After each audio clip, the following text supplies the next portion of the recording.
Let's go right ahead. It's a glorious day in New Jersey. It's a glorious day in New York because this man is no longer the quarterback for the New York Giants. He has been demoted to the third string because that is what he deserves. That's what he gets for catfishing us in 2020 when he won that playoff game and did absolutely nothing afterwards. He has been awful this season, and thank the Lord that he has been benched. This is the first step to getting out of mediocrity, and not even mediocrity, getting out of poverty at this point. Because right now the Giants, they're 2-8 thanks to Daniel Jones. I mean, fantastic quarterback, right? He's been absolutely horrible. In fact, there's actually a debate on which quarterback was worse, either Aaron Rodgers or like in New Jersey, which quarterback is worse, Aaron Rodgers or Daniel Jones. There's actually a legitimate argument for that, but nothing can get worse than this man. I mean, it was terrible. The 6 years with him were mostly terrible. And we took a chance on him. Thankfully, we structured the contract so that way we can opt out of him after 2 years, which is what we're doing. He played the 2 years of his contract. The first year of that new contract, he was injured for most of the season. And then when he came back in this season, he's been absolutely terrible. Only 2 wins to show for it in this season. He's been awful. There's no other words to describe it other than awful. And there are so many words that I have for Daniel Jones that I cannot say on air. But basically, let's sum it all down. So, I mean, he's just terrible. He's missed several games due to injury, and despite this, he has the 5th most turnovers out of any NFL player since 2019. Think of that. He missed almost an entire season last year, and he's missed several games due to injury, and he's still one of the top 5 in turnovers. He has 73 total turnovers since 2019. And it's been terrible. Absolutely terrible. He can't throw the ball deep. He has no idea how to handle pressure. He has no idea how to run the ball anymore, which is something that he was pretty good at.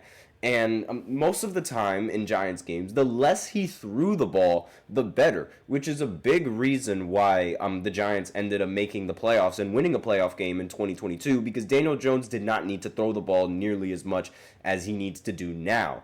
And it's just been bad. It's been absolutely horrible. And everything else with the Giants is not even that bad. We had a solid defensive line. The O-line could use some work, but in the beginning of the season, the O-line was incredibly solid. Receivers, again, could use some work, but Malik Neighbors has shown a lot of promise in this season, despite the fact that Daniel Jones is his quarterback. And the defense, we need a good corner, obviously. And the secondary it's a little bit, there are some weaknesses in the secondary, but more often than not, the Giants' defense has been rather solid. I have no complaints on the defense, and all of my complaints are on Daniel Jones, because he is just not the guy of the future. The Giants finally realize that, and they finally decide to bench him. And, I mean, the Giants were able to hold the Bengals to 17 points. And compared to every other team, I mean, the Chargers, they only held them to 27. The Ravens held them to 34. The Raiders let them score 41. The Eagles held them to 17, so, more or less the exact same. The Browns could not stop them, held them to 21. And really, it was just bad quarterback play that caused the Giants to lose against the Bengals. I mean, he was the main culprit. In almost every single game that the Bengals have played, they scored at least 20 points. And the Giants' defense has performed rather solid in that game, but of course, Daniel Jones just could not do that. Now, he's been demoted to third string, which is really just the ultimate punishment. Like, that just shows how awful he is. The fact that Drew Lock would be able to start over him. But really, the main concern is that the Giants don't want him to get injured because they don't want him to be playing, they don't want to pay Daniel Jones any more money than he deserves. And the starter for the Giants now is going to be Tommy Cutlass, Tommy DeVito, hometown hero in New Jersey, hometown hero for New York. But this is the problem that we have with Tommy. Last season, when Tommy got the starting role, he ended up winning some games, which was good, but it wasn't good at the time because the season was already over. And once Tommy got in, they started winning games. And that in turn, that in turn affected the draft pick that the Giants. So instead of being a higher pick in the draft, they ended up being a lower pick in the draft, which ultimately costed us a chance to draft a quarterback. However, I don't think it was all that bad because at that point, I wanted to give Daniel Jones another chance. I should have known better. But we also got Malik Nabers, and it's not like Nabers is a bad pick in this draft at all. And, I mean, the running back that we got in the draft as well has also been pretty solid. Tracy Jr., he's been great in a lot of these games. And it's just tragic. It's sad to see that we are just one quarterback away from being out of mediocrity. It was just bad. And all of these great young players that we have are essentially useless because Daniel Jones cannot throw the ball down the field. But yeah, Tyrone Tracy Jr., he's been phenomenal as a running back. A spot that I didn't think was going to be rather strong for the Giants, since we gave up Saquon. But this is the start of a brand new era at quarterback, and I am so happy that we finally decided to pull the plug on this man. And it's not surprising, nor is it unreasonable to make this move either. I mean, Jones got 6 years of auditioning to be the Giants quarterback, and the less involved he's been, the better the Giants have been. It's uncanny, and it's like I don't know. I really don't know why we stuck with this man for 6 years. I genuinely do not. I would have rather seen Drew Lock be the quarterback than Tommy DeVito, mainly because I really want I don't want the Giants to win anymore.